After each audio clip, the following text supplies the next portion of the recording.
of Sri Aurobindo.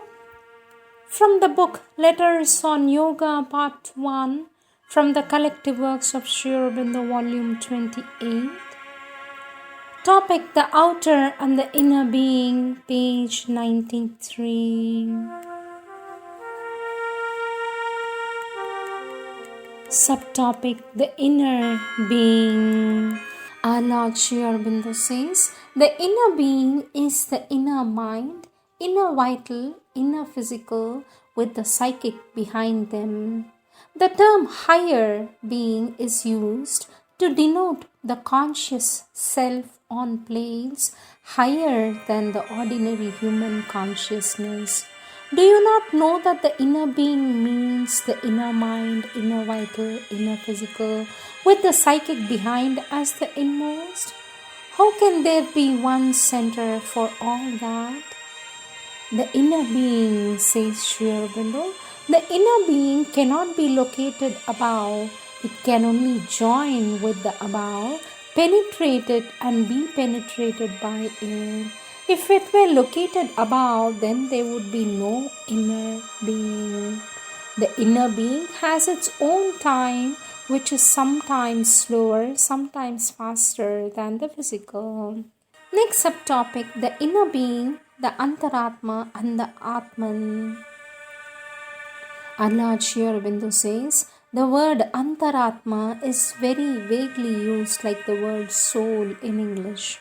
So used, it covers all the inner being, inner mind, inner vital, inner physical, even as well as the inmost being, the psychic.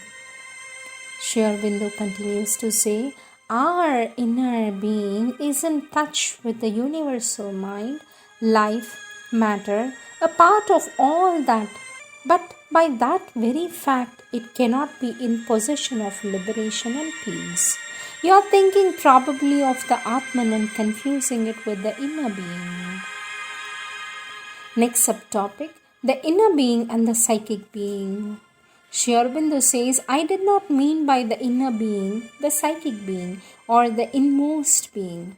It is the psychic being that feels love, bhakti, and union with the Divine Mother.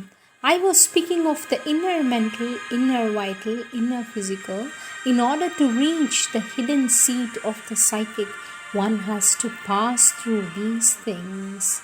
When one leaves the outer consciousness and goes inside, it is here that one enters, some or most entering into the inner vital first, others into the inner mental or the inner physical.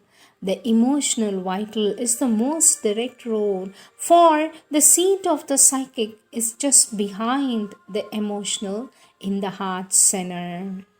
Sri Aurobindo says, it is absolutely necessary for our purpose that one should become conscious in these inner regions, for if they are not awake, then the psychic being has no proper and sufficient instrumentation for its activities.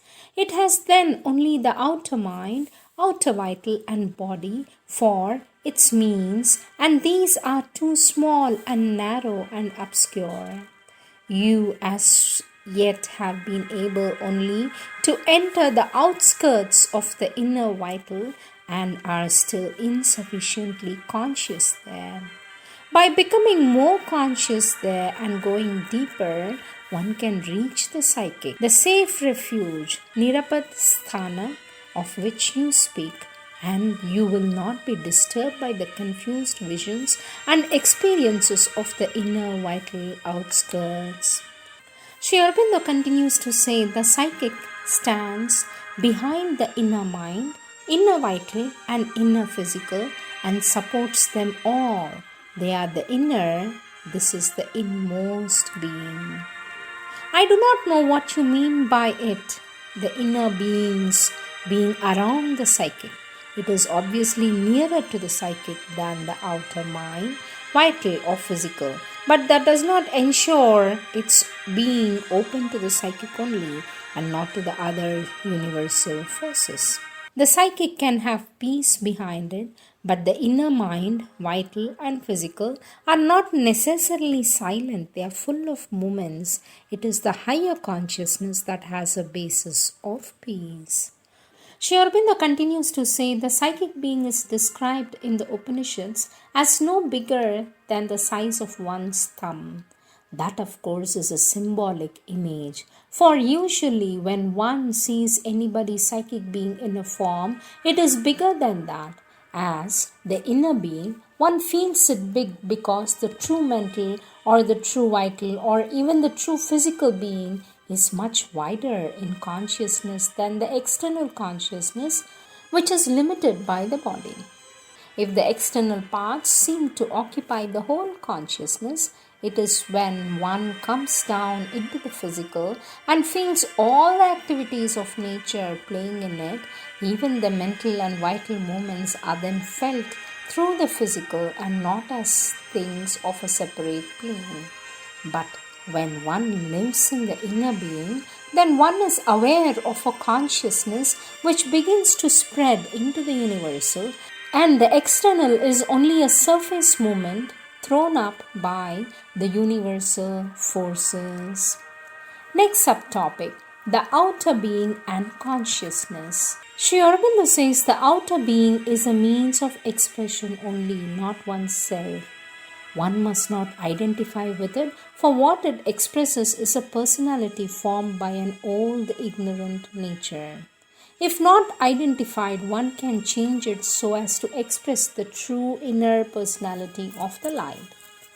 They, that is, the outer mind, vital and body, are small but not unimportant in spite of the apparent insignificance, because they are a necessary passage of transmission between the soul and the outer world.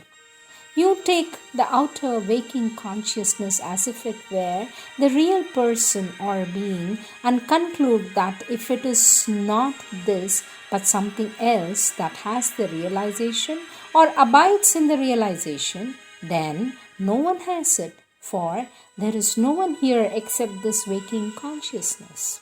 Sri Aurobindo says that is the very error by which the ignorance lasts and cannot be got rid of.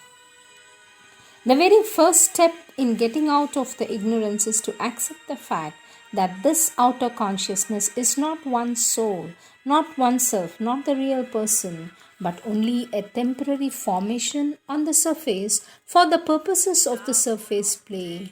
The soul and the person is within, not on the surface. The outer personality is the person only in the first sense of the Latin word persona, which meant originally a mask. These are the words of our Lord Sri Aurobindo.